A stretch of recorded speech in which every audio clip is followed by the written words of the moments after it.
এ আপনাদের শহীদ বাড়িয়ার তাহেরি নাম নিয়ে বলছি, জানি আলোচনাটা পৌঁছে যাবে তার কাছে। পৌঁছুক। নবী বলে 40 বছর পরে নবুয়তি পাইয়া নাকি নবী হইছে, এর আগে নাকি নবী ছিল না। এটা কার কথা কইতাম নি? এমনে কি মৌলবি? এই যে গুমটা মৌলবি, এই গুমটা মৌলবি এমনি আয় কইব। আর অতলা প্রশ্ন বাইতে গেলে লিখে আইব, ফোন দা করে দিব, তুমি স্টেজে দিও আর কি, ঠিক আছে? ইকরা কিতাবাল্লাহি তারকা জিনান। অনেক সময় আপনাদেরকে শাইখ আহমদুল্লাহ সাহেবের সাথে দেখি, ওনাকে নিয়ে অনেক বক্তা প্রায়ই দেখি সমালোচনা করেন। ওনার নাম হলো আহমদুল্লাহ সাহেব, সবাই তার নামে শাইখ লেখে। এমন বুবা শয়তান, একেবারে জাহেল, একেবারে জাহেল, একেবারে জাহেল।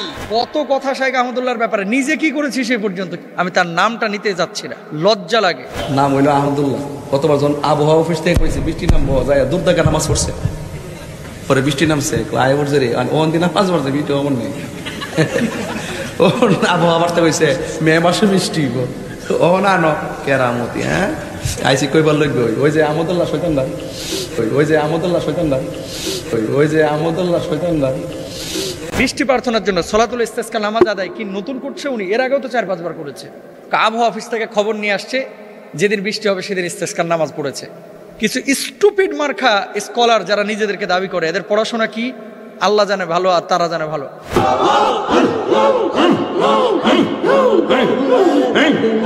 আপনারা তাকে ডিজে গায়কও অনেকে বলে থাকেন।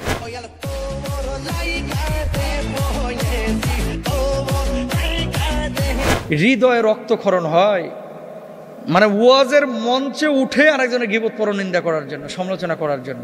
টুটা ফাটা মুন্সি হুজুর, এটা তো বাংলাদেশে কম আসে নাই, আলহামদুলিল্লাহ লাখ লাখ হুজুর এসেছে। কয়জন আমরা সাহস করেছি ওনার মতো এই কাজগুলো করতে? আর এখানে ফটর ফটর করতেছেন সাতকানিয়া গিয়া, চিটাং গিয়া, ওই বাঁশখালী গিয়া। আমাদের শাইখ আহমদুল্লাহ সাহেব আসন্না ফাউন্ডেশন থেকে কোনো পারিশ্রমিক নেন না। তার যে জনপ্রিয়তা, তার সামনে যখন আমরা যাই নিঃস্ব ফকির মনে হয়, শূন্য মনে হয়। উনি কত কাজ করে আর আমরা কি কাজ করতেছি? আপনাদের বিবেকের কাছে, আপনাদের বিবেকের আদালতে আমরা বিষয়গুলো ছেড়ে দিলাম। প্রশ্নের অভাব নেই। আর একজনের ওয়াইফাই পাসওয়ার্ড চুরি কইরা মোবাইল চালানো যায় কিনা?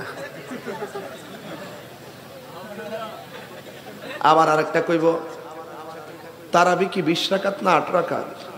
আপনি 20 রাকাতও পড়তে পারেন, 8 রাকাতও পড়তে পারেন, 4 তো ঘুষে তার উপর নেই।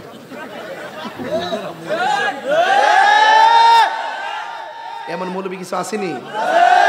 হিডাও কো, ইডাও কো, 8 রাকাত কো, 20 রাকাত কো।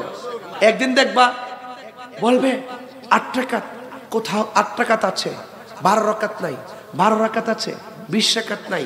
কয়েকদিন পরে বলবে যে 20 রাকাত আর 12 রাকাত না, আসলে তারাবি নাই। একদিন দেখবেন যিনি ফতোয়া দিয়েছেন তিনিই নাই। এ আপনাদের শহীদ বাড়িয়ার তাহেরি নাম নিয়ে বলছি, জানি আলোচনাটা পৌঁছে যাবে তার কাছে। পৌঁছুক।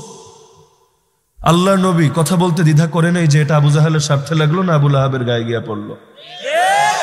বিশ্বকাপ নিয়ে তার একটা আলোচনা দেখেন নাই? এক আর্জেন্টাইন ভক্তরে সামনে থেকে ডেকে এনে এর লগে কিছুক্ষণ মজা করলো।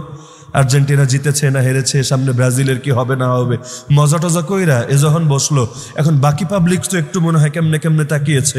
এটার ভিডিও তো দেখা যায় না, এখন সবাই হাইসা হাইসা বলতেছে এগুলা নিয়ে এত হওয়ার দরকার নাই, ধর্মে থাকবে ধর্মের জায়গায়, রাষ্ট্র থাকবে রাষ্ট্রের জায়গায়, আর খেলা থাকবে খেলার জায়গায়। ধর্মের জায়গা কোনটা বলেন? ধর্মের জায়গা কি মসজিদ? ধর্মের জায়গা মাদ্রাসা? ধর্মের জায়গা পৃথিবীর প্রতিটা ইঞ্চি ইঞ্চি মাটি। যে এটা মানবে না সে আল্লাহরও দুশ্মন, আমাদেরও দুশ্মন, সে ইসলাম থেকে খারেজ। আমি তাহেরির ব্যাপারে বলছি না ইসলাম থেকে খারেজ, এটা বেচারা হয়তো বেশি আবেগে বা বেশি দুষ্টুমি করতে গিয়ে অসতর্কতা বশত বলে ফেলেছে, তবে এই বাক্যের জন্য আমি মনে করি তার ভুল স্বীকার করা উচিত। কারণ পাবলিক এটা থেকে ভিন্ন মেসেজ পাবে যে এত বড় একজন সেলিব্রিটি, পাবলিক তো আর এলেম দিয়া লোক মাপে না, প্রসিদ্ধি দিয়া মাপে, প্রত্যেকে তার ভিউয়ের সমান বড়। এই যুগের বাস্তবতা এটা, মন খারাপ করেন না। প্রত্যেকে তার ভিউয়ের সমান বড়। ট্রেন্ডি বক্তা খোঁজে সবাই, যে যত বেশি সেলিব্রিটি সে তত বড় হুজুর। তো এখন এই রকম বাক্য আমাদের ইমানকে শেষ করে দিচ্ছে। এই যুগে বহু লোকেরা নামাজি, তাহাজ্জুদও পড়ে, দান সদকাও করে, কোরবানি করে, জিকির আজকার করে, উমরায় যায়, হজে যায়, কিন্তু আমি বলবো এরা মুসলমান না। আপনি বলতে পারেন কেন মুসলমান হবে না কেন? ওই যে ওই শিরিকে লিপ্ত হয়ে গেছে, আল্লাহর কিছু জিনিস বান্দারে দিয়ে দিস। এই কাজ করবেন কখনো? হাদিসে আছে মান আতা কাহিনান আও আররাফা, যে ব্যক্তি কোনো গণকের কাছে যাবে, কোনো জ্যোতিষীর কাছে যাবে, সে ব্যক্তি আল্লাহর নবীর উপর যে কিতাব নাজিল হয়েছিল তা অস্বীকার করেছে। আপনি বলবেন এত ডেঞ্জারাস কেন? একটা গণকের কাছে তো আমি যেতেই পারি, এত কঠিন কেন ইসলাম? আর এমনি এমনি কঠিন না, এটা আল্লাহর হক, আল্লাহর অধিকার, আল্লাহর সিফাত। এলেম একমাত্র আল্লাহ দিয়ে দিলেন বান্দারে, এর চাইতে বড় অপরাধ হতে পারে না। রাষ্ট্রের স্বাধীনতা, সার্বভৌমত্ব আরেকজনের হাতে তুলে দিলে এটা যত বড় অপরাধ হয়, আল্লাহর কসম এর চাইতে অনেক গুণ বেশি অপরাধ হলো এটা। তো এটা হলো বড় শিরিক। এটা কি শিরিক? এটা কি শিরিক? এই প্রকার শিরকে যে লিপ্ত হয় সে ইসলাম থেকে বের হয়ে যায়। আরেক প্রকার শিরিক আছে ছোট শিরিক। এই প্রকার শিরিক করলে ইসলাম থেকে বের হয় না, কিন্তু ইবাদতের সওয়াব পাওয়া যায় না। এইটা আপনারা সবাই চেনেন, আমার বয়ান করা লাগবে না। এইটা হলো লৌকিকতা, লোক দেখানো, রিয়া। তিনি বলছেন যে আল্লাহর ধন রাসূলকে দিয়ে, আল্লাহর ধন রাসূলকে দিয়া গেলেন আল্লাহ গায়েব হইয়া, রাসূলের ধন খাজা পাইয়া, রাসূলের ধন খাজা পাইয়া শুইয়া আছে আজমিরে, কেউ ফিরে না খালি হাতে, খাজা তোমার।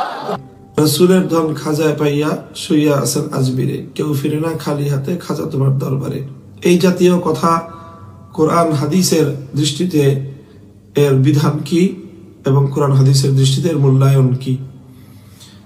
প্রিয় দর্শক, এই যে কথাগুলো কিছু শান বা গানের নামে এই ধরনের কিছু কথা সমাজে প্রচলিত রয়েছে এবং সমাজে কিছু মানুষ এগুলো আলোচনা করে থাকে, এবং অতি সম্প্রতি কেউ কেউ এই বিষয়টি আলোচনা করে আবার নতুন করে এটিকে মানুষের মধ্যে ব্যাপক আলোচিত বিষয় হিসেবে এটিকে সামনে নিয়ে এসেছে। এখানে যে কথাগুলো রয়েছে মূলত যেহেতু এটা গান এবং সেই গান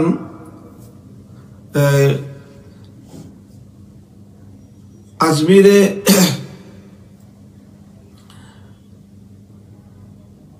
যে আল্লাহর ওলি বুজুর্গ যার কবর রয়েছে খাজা মঈনুদ্দিন চিশতি রহমতুল্লাহ আলাইহি, আমরা জানি তার যে অবদান এবং তার যে কীর্তি, এটি আমাদের এই পাক ভারত উপমহাদেশে একটি কিংবদন্তি।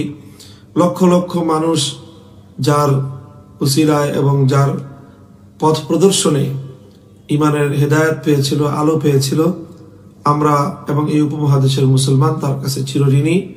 ইসলাম এই সমাজে, এই জাতিতে, এই মাটিতে প্রচারের ক্ষেত্রে তার এক বিশাল এবং অনবদ্য ভূমিকা রয়েছে, এ কথা অস্বীকার করার কোনো উপায় নেই। তবে এটিও আবার আমরা জানি যে মঈনুদ্দিন চিশতি রহমতুল্লাহ আলাইহি সহ আমাদের উপমহাদেশে আল্লাহর দিন প্রচার করতে আসা এরকম অনেক আল্লাহর ওলি বুজুর্গানে দিন, যেমন শাহজালাল মুজাররাদি আমানি সহ খান জাহান আলী আমানত শাহ, এই জাতীয় আরো অনেক বুজুর্গদের তাদের কবরকে কেন্দ্র করে পরবর্তীতে তাদের এক শ্রেণীর ভক্ত এবং অনুসারীরা এমন অনেক কার্যকলাপ তারা শুরু করেছেন বা এমন অনেক কার্যকলাপের তারা সেখানে পশরা সাজিয়েছেন যেগুলো ইসলামের দৃষ্টিতে এর অনেকটাই স্পষ্ট শিরক, আর এর মধ্যে অধিকাংশই হলো বিদআত। তো কাজেই সেই সকল শিরক এবং বিদআতের দায় অবশ্যই মরহুম সেই সকল আল্লাহর ওলি বুজুর্গানে দ্বীনের উপর বর্তাবে না, বরং তাদের সেই অযোগ্য এবং অনাহুত সেই সকল অনুসারীদেরকে দায় গ্রহণ করতে হবে যারা এই সকল আল্লাহর ওলিদের কবরকে